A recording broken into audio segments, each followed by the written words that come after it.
Hi, everyone. Welcome to Texas AFT Supporting Public Schools Virtual Forum.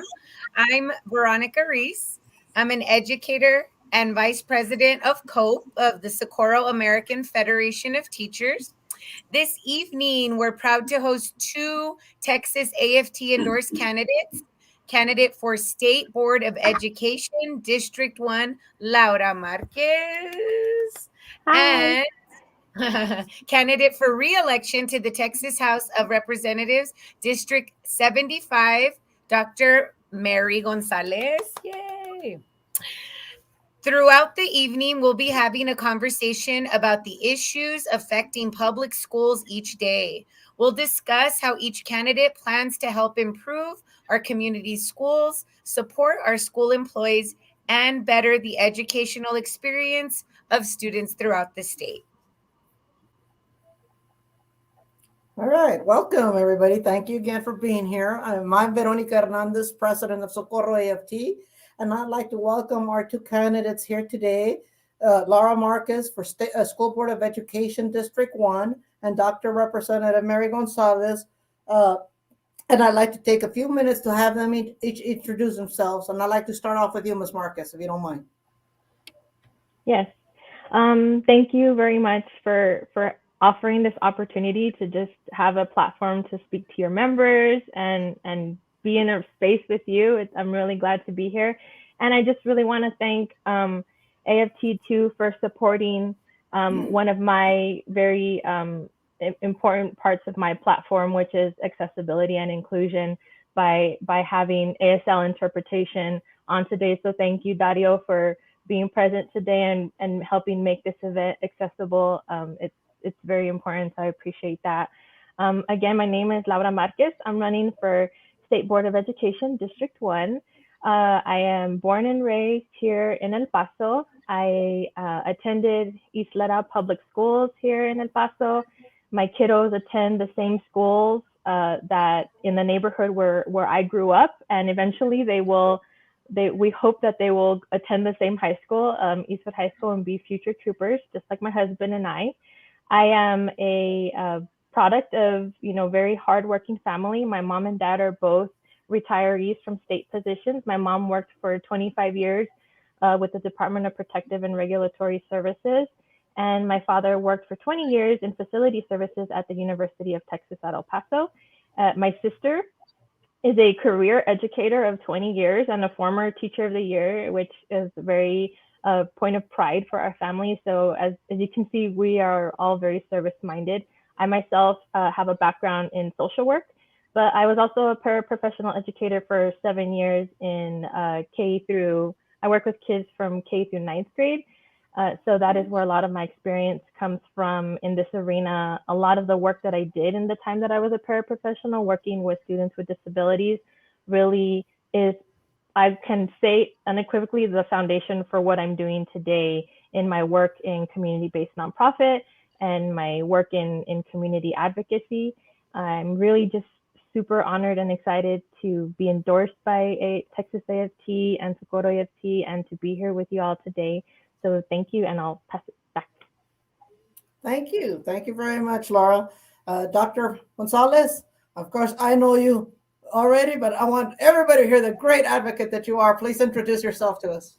I'm so excited to be back with my AFT family. I love you all so much. For those of you who don't know me, my name is Mary González. I represent the eastern part of El Paso County. It's the fastest growing parts of El Paso City, the communities of Socorro, Fabens, Clint, San Lely, Tornillo, Montana Vista, Horizon. So it's a huge area. Really proud to represent it for the last 10 years. The whole reason I got involved as a state legislator is because I love public education. And if you would have told me that public education was really under attack, I mean, we all knew there were like little attacks, but serving a legislature and serving on the public education committee, I was able to see firsthand that there are very strong and strategic forces working towards privatization of our public education system. And so because of that, I think it's really important that we inform everybody about who we are as individuals and what we're working on. Because if we don't stand together, 10 years from now, 20 years from now, what will public education look like? I'm proud to be a former educator. I'm still currently an educator. I'm proud that I am involved in the education community. I'm the executive director for the Mexican American School Board Association.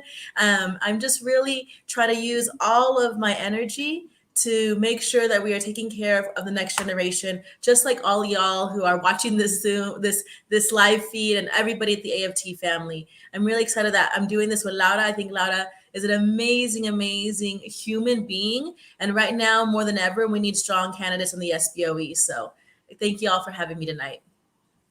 Thank you. Appreciate it. Let's raise back to you. Thank you, Laura and Mary, for your time. Before we jump into questions, I'd like to point out how important the State Board of Education is. Many of our families and friends may not realize what a critical elected position this is for educators and for students. The State Board of Education sets policies and standards for Texas public schools. They determine our curriculum standards, approve and adopt instructional materials like textbooks, establish graduation requirements, oversee the Texas Permanent School Fund, and more. The responsibilities of the State Board of Education are enormous and impact our schools as much as the legislature. With that, I'd like to ask our HD 75 representative, Dr. Mary González.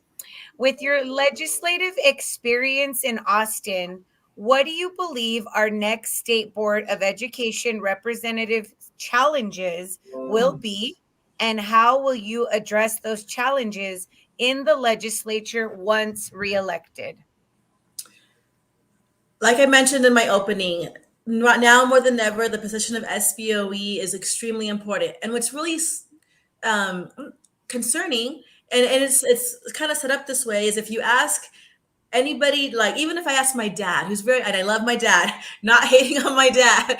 Oh, I hope he's not watching. Even if I asked my dad, who is the SBOE member? He would and he's very political. He was a school board member. He would still struggle at knowing who they are, because it's just not a position that is very visible, not because they're not working hard. I mean, Georgina Perez worked very hard, but because it's just not given a lot of the media attention, right?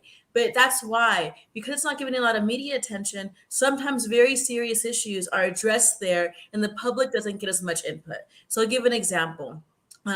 Right now, like I've talked a little bit about the privatization of public education. All of our charter school applications go through the SBOE and the oversight of charter school applications, especially for the extensions. And so they're very powerful at thinking through how are we building a public school system. The other thing they're really critical about, like you mentioned, textbooks and curriculum.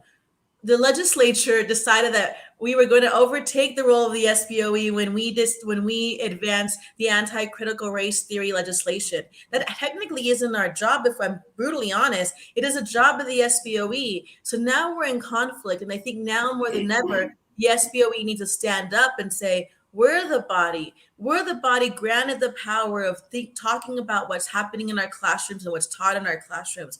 So there's a lot of work that needs to be done.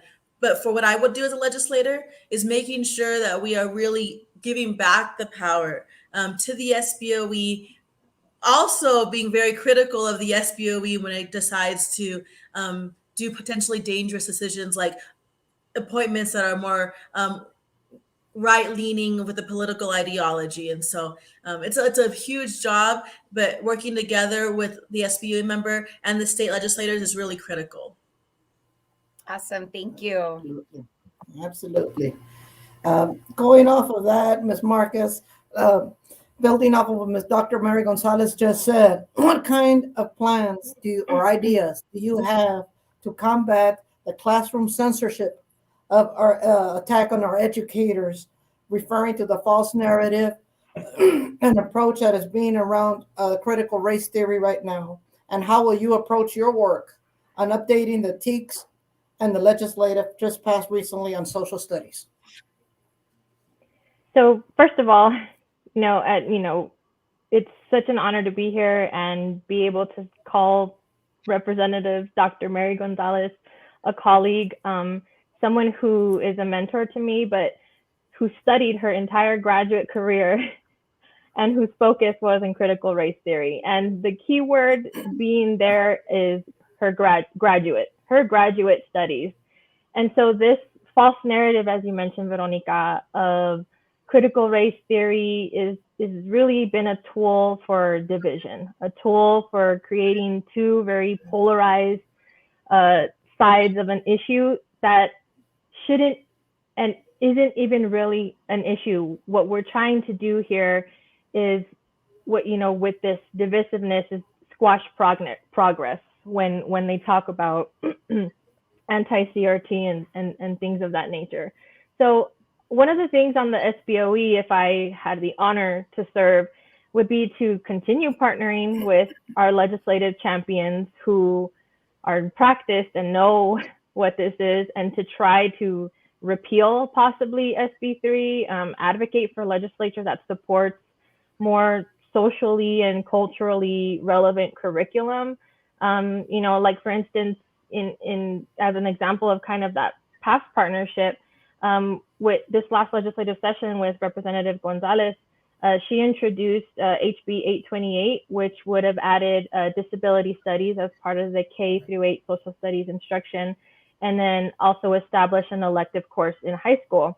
Why was this important? And why was this something that myself, working in the community, having worked with families, trying to educate them about disability history, working with students and families to help them understand their rights in the disability rights movement, considering that people with disabilities make up the largest minority in our nation, and students with disabilities make up roughly 1 in 6 of the ratio of our students in public schools. It was something that's really important to allow students the opportunity to learn about disability, learn about the contributions of leaders in the disability rights movement, not only students with disabilities, but so that students with disabilities could feel that pride and that representation, but so that students without disabilities can be exposed to an experience other than their own that can help build empathy and understanding for another person's experience. And that's really the foundation of what we're talking about.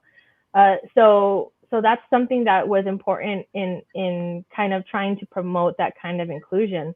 As far as the approach to updating TEKS, first, I would seek input from the practicing educators that are in the classrooms right now to ask how, in your practice, how can we incorporate diverse backgrounds and diverse perspectives with what you're doing in the classroom right now, not to implement something that is past the scope or not enough, really getting that educator support. Students need to learn about the works and contributions of female leaders, of leaders from Black, Indigenous, Latino and Asian communities, from the LGBTQ plus community. They need to learn that there's leaders in those disciplines, in science, in math, in social studies, in the arts, in English and language arts and reading. Those are the ways that just exposing students to that kind of image and that representation could do wonders to combat a lot of this all of these anti-CRT rhetoric and ways that people are trying to squash the progress that we're trying to seek when we're trying to seek equity and inclusion in our public education system. Thank you. Thank you. Dr. Mary González, inflation combined with historical underfunding of educators' salaries has cost educators and school employees real economic gains over the last decade. If elected, what will you do to bring about real salary increases for educators and school employees? That is a great question. First of all, we know that teacher shortage is a very real reality right now. And so while we need it reality increased pay, it has to be more than pay. Because if we don't make sure that we have enough teachers in the classroom, the teachers who do decide to stay become overburdened, and it really takes a toll on their daily lives. So what I've been working with a couple of colleagues and some education leaders across the state, is a teacher omnibus bill. A teacher support omnibus bill that does address teacher pay, but also talks about teacher residencies to make sure that we are having well-prepared teachers in the classroom, that talks about the evaluation of teacher requirements so we can take away some of the requirements that we have put in statutes that are overburdening our teachers. There's a lot that we need to do to make sure that we are supporting our teachers, yes, for pay. But I also think if we just look at pay, we may just be putting a Band-Aid on the problem of, we have a very real issue of not supporting our teachers holistically and the profession as a whole, so that we can maintain a strong, vibrant, diverse profession, not just now, but 5 to 10 years from now. Absolutely. Awesome. Thank you. Thank you. Yes, Laura, of course, Mary González just mentioned it, and of course, I want to repeat it again because it's really important. Educators in our state feel a profound sense of disrespect, especially right now. And we do not feel they're valued by the powers that be. We do not feel included. So if elected, how will you ensure experienced, high-quality educators and school employees are respected and included in debates, decisions, and policies that are adopted by the School Board of Education? Making sure that teachers are at the table is probably one of the most important things I could do in my role as a SBOE member if elected, because like I mentioned before, they're the ones that are practicing in the classrooms. And if you look at any discipline, whether it's a discipline that's, all of our disciplines are a lot of them are founded on evidence-based practice. But, we know policy informs practice, but practice informs policy. And who better to get that information from than the people who are in the classrooms on a daily basis doing the work. And so that would be something that would be just the foundation of the role in having educators involved and at the table. One of the main ways too is, just applying some of the background that I have with being able to engage with communities, plan and intervene, assess needs from a very objective level. I feel like my training in social work allows me to have a lot of those skills to be able to engage with communities, because at the end of the day, I'm not here to impose what I think you need. I'm here to listen to you, tell me what you need, and then try to put that into policy the best way, the most equitable way possible. I worked in the classroom for 7 years as a paraprofessional educator. I loved my job. I alluded to the fact that the time I spent with my students is really the foundation for what I'm doing today. I had an amazing experience. I had a supervising teacher who is still my best friend to this day. My coworkers are still my best friends to this day. And our time in the classroom was life-changing for me and very life-affirming. But at the same time, I do remember the feeling of being underappreciated by a society that didn't value the work that I was doing when I knew the work that I was doing was very important. When I knew that I was making below poverty level wages, I was a young mom, a young wife and mom raising 2 kids, relying on Medicaid and WIC and childcare resource so that I could actually have a take-home pay that would help me support my family and still make sure that I could stay in the classroom. But believe me, there were times where I was in the classroom and I would think, is this worth, the little pay that I'm taking home? And without the assistance I was getting, I don't know if that would have been. And so knowing that teachers are delivering a great service from a discipline that they've trained for, they've gone to school and gotten degrees and graduate degrees and certifications, to know that they're not being respected. I mean, there was a policy that just floated around on the news today about how teachers are going to be asked to submit their lesson plans for the entire year by the beginning of the school year. That's ludicrous. That's a ludicrous amount of oversight that's being applied to teachers. I don't know what profession has that kind of standard. I'm all for standards and accountability, but that is just a recipe for disaster and pushing educators right out the door when they don't want to deal with that. So definitely, those are the things that I consider as a lived experience, but also, as a value and a belief in being able to engage with individuals. And that's something that I would definitely apply as a SBOE member.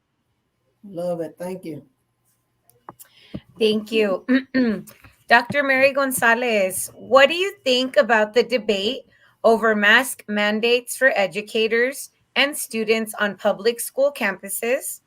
As a state legislature, how would you address COVID-19 safety in schools? One of the things that saddens me the most is, I've been a legislator for 10 years. And in a lot of ways, the public education policies were able to stay out of the ideological debates, that public education wasn't partisan and that we would just do what's right for education. This last session, we saw the ways in which public education was used as an ideological weapon. And what it ultimately does is provide negative outcomes for both teachers, students, and families. And so when it comes to the mask mandates debate, what makes me sad is it wasn't about science or wasn't about safety. It was really about ideology and freedom. And while I want to support the values of freedom, I also want us to do good public policy that is grounded in real facts. And so what I would like to see us do in the legislature is not pick a party over the life and health and safety of our students and our teachers. I would like for us to go back to what we are supposed to believe in the state of Texas, which is local control. We are supposed to really hear people on the ground. That's not what the legislature did this time. And I would like for us to go back to what we were maybe 10 years ago, 15 years ago, that we were really A, keeping education out of partisan politics, B, really grounding our public policy around education in local communities. That's why we have local school districts. Those exist for a reason. And C, really be grounded in facts in order to make good decisions. Yay. Awesome. Thank you. The next question is Marquez, Laura. Charter schools in Texas account for $3.68 billion in public education funding, but they aren't accountable to especially to locally elected school boards or the voters. So the lack of accountability has led to serious abuses, with charter schools operators paying for skybox tickets, private planes, advertising, taxpayer dollars, using taxpayers' dollars from taxpayers. And so my question is, what will you do to oversee the charter school systems in Texas and protect the taxpayers from these abusers? So I have two perspectives when I think about these very concerning practices that we're witnessing due to this rapid expansion of charter schools. And so one of the first things that I think about, and a lot of the ways when I'm processing something, I apply it to my lived experience to help me understand it. And so, I work in nonprofit. Our operations are funded by state, federal, private foundation dollars.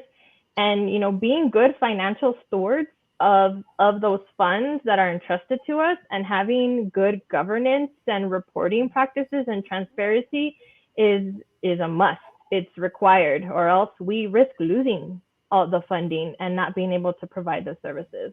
And so when I hear about some of these charter school practices that are isolating, they're isolated, they're not isolated. They're not isolated. They're widespread.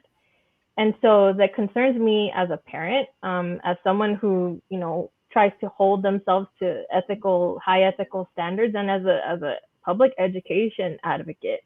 When we see that this oversight and this just exaggeration of just blatant practices, and you look at it and you read it and you think, is this really happening? Am I really seeing this? It's hard to believe, but that's what we've, gotten. That's what we've been dealt when, we have an unelected education commissioner who's appointed and who is able to have, make these charter school recommendations. And yes, the State Board of Education has voting ability, but a lot of the power has been taken away from the only elected body representing public education. And so that's something that I would do everything I could to insert myself in these processes for reviewing new charter school applications, looking at their practices with a fine-tooth comb, calling and advocating for, the SBOE to have a bigger role, or to have a role in the expansion of existing charter schools, because that should be up to the SBOE as well. The other perspective that I have of it that's concerning is, in my work in special education advocacy. I volunteer as a board member of the Board of Directors for Disability Rights Texas. I work directly with families at a local level. So not only do I hear from the families that I'm working with directly, but I hear from other advocates all across the state that are seeing these practices where charter schools are telling families they don't have to comply with the Individuals with Disabilities Education Act. Stories of students who might have behavior issues or concerns, and they're being ousted. And families who think they're turning to a charter school as a solution are really getting the door shut in their face. And who's there to serve them? Our local public schools, who are mandated by law to serve these children and who are trying their best to serve them. So that is something that I would really insert myself into the process and be a loud voice over, to make sure that those concerns are being brought to the forefront in every discussion and conversation. Thank you. Thank you. Dr. Mary González, school districts are putting more and more work onto educators and asking for more each day. How can we make sure that an educator's workday and work-life balance is respected, while at the same time making sure we are fairly compensated for our work? I heard this statement when I first got elected, that if you're not at the table, then you're on the menu. And I think that has really been the reality for teachers, because if you think about the legislature, there's 150 state reps, and very few of us have actually taught in the classroom. So what ends up happening is a lot of public policy is made. And I don't think a lot of my colleagues have bad intentions. I just think sometimes they don't know what it means to have to develop lesson plans and grade papers and take care of all these kids and go home and worry about them at night, and then like, oh, also do this reading academy and also do this, and it's no big deal, it'll help. So first and foremost, I think what can educators do is, I think we need to make sure we are supporting pro-public education, pro-educator candidates, and people who want it, if they're not educators, want to at least center educator voices in public policy making. And so that would be the first thing. The second thing is I know it's really hard and it's awful that we have to ask teachers to be more involved when they're already stretched so thin. But really, now more than ever, we need our educators to know what's happening in the political process, especially at the state level, and to be involved and engaged. And because let me tell you why. Teachers and firefighters are the most trusted people in local communities. So your voices are so powerful. If you were to tell all of your family, I have 70 cousins, right? Like all of us have cousins. Go tell all your cousins, like, hey, we need to make sure that we are thinking about electing people who understand. And then, I need you to call these legislators who are doing this bill that's problematic. And I think that's what's really, really important. I think, again, I think it's not intentionally like the people. I don't think any legislator wakes up and says, I want to make it harder for teachers. I think they just don't know what they're doing sometimes. And I'll put we, because even though sometimes I try to fight those bills, I don't win. But we're going to keep fighting, and we're going to try to keep humanizing the teacher profession, because at the end of the day, like, that's what's most important, is humanizing the work that you do. Thank you. Amazing. Thank you. So Laura, Marcus, so tell us what makes you uniquely qualified to be the voice of the educators at a position as a school board of education? I think this is probably one of the hardest questions to ask or answer, because I feel I don't feel unique. I feel like I am the voice of the person that is working in the community. And I know so many advocates in the community, so many of people that are working hard to just make our community better. And so I feel honored and humbled to just even have this opportunity. But I think what I can apply more than anything is, of course, I'm a proud product of public education.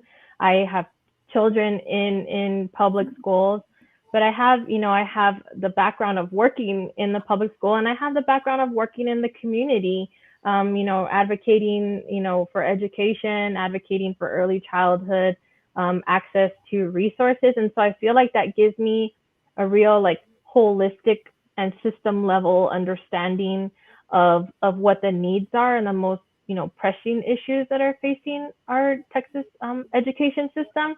And above all that is just my strong desire, and I hope that I can communicate this as effectively as possible, is just to be a full partner and collaborator. I went in from education, working in public education. I went back to school and I got my degrees in social work, but I feel like my profession is very much aligned with what y'all do as teachers and serving the community. And so I feel that camaraderie, I feel that alignment, and I feel like, I can use that background and the values and ethics of my profession in trying to promote self-determination and empower communities and center a community voice, and by community, the education community.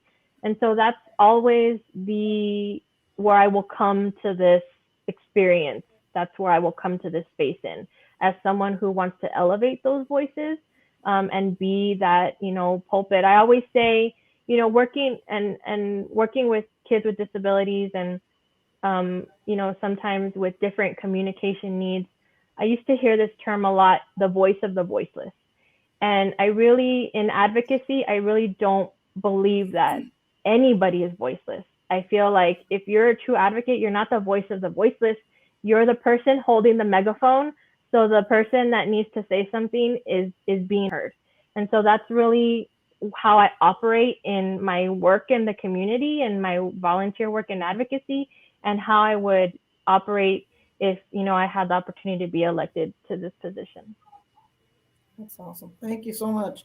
Is there any closing statements from either of our candidates here that you guys want to close up and let us know? I'll start. First and foremost, thank you to AFT. If it wasn't for y'all, I would have been elected 10 years ago. And I'm just really proud to always continue to fight for our community and our local schools. I'll give an example. I now represent 203,000 people. On average, about 7,000 people come out and vote in the primaries in this district. We really need to come out and get people to vote. When I go to classrooms and I go speak to them about politics, I say, okay, if you have a district where only 7,000 people vote, and another district of the same size where 80,000 people vote, who do you think people like the governor are going to listen to? And even kids know, oh, that district. We really need to make sure that our voices are heard so that our folks and our teachers our issues can be really taken seriously. So first and foremost, I'm going to say, everybody who's watching, please make sure you're getting out and voting. I know it seems like the most simple thing, but it's the most important thing we can do right now in the next week. Then after that, really just be vigilant and pay attention. because while last session we did a lot of things that were, I would say, concerning for the state of Texas, I'm concerned about what happens a year from now because there's already lots of conversations. So we have to be involved. And third, I will say that I am so honored and humbled to represent and keep fighting for us. Please know that even though sometimes it might seem disheartening in politics, there are people, not just me, but people like Laura and others who genuinely care and are picking up the mantle to go out and fight. So don't get disenchanted. Join us in working together to make sure we are really keep amplifying all of our voices, like Laura said. So thank you again to Socorro AFT for not only changing my life and helping me become a legislator, but changing lots of lives across the state and to all Texas AFT. You make a difference. So thank you. Thank you. We love you too. That's amazing. Ms. Marquez, your closing statements, please. Unmute myself. Sorry. Now, That's okay. I echo everything that Mary says. Really, you know, as a newcomer to all of this, I can say personally that the guidance and the mentorship of Dr. Mary González, which I still can't believe that this whole thing is happening, has been an honor. You know, something that has been really part of who I am as a person is trying to just be a part of the process and advocate. And I'm always trying to educate people, and in my work, in my personal life, get out there and participate and be a part of what you want to see happen. And so it's been really great to have the opportunity. The support from Texas AFT, from Socorro AFT has been amazing. It's been, you know, all of this learning experience, meeting new people and making new partnerships. I know that we can continue to do great work. I do, you know, make the call to action to please get out and vote. Take 5 family members to vote, take more. It's really important. It's how we get things done. It's one of our most fundamental rights, but as Mary said, it doesn't end with voting. It continues and just in inserting yourself in part of the process. And I will, you know, commit to making sure that I'm engaging and making sure that as many people are brought to the table as possible. And I'm just really thankful for the opportunity. And again, thank you all very much. I don't know if there's any other follow-up questions, but yeah, I'll leave it at that. Thank you. Thank you. Thank you, candidates. Texas AFT is proud to support your campaigns, and we look forward to working together to advocate for our schools, students, and school staff. And a big thank you to our panelists who are doing this hard work every day in and outside of the classroom. We appreciate you both being here tonight. To those of you at home, this concludes our program for the evening. We'd like to thank everyone for attending Texas AFT's Supporting Public Schools virtual forum. We strongly encourage you to check the chat for phone banking opportunities. And if you want to volunteer to come help us fill out these educator to voter cards to help endorse our candidates and get elected, we'd love it. And to support our work and become a member, please visit texasaft.org/membership. Thank you, everybody. Good night. Thank you all. I love you guys. Thank you for Love being here. y'all. Thank you. Bye. Bye. Thank you so much.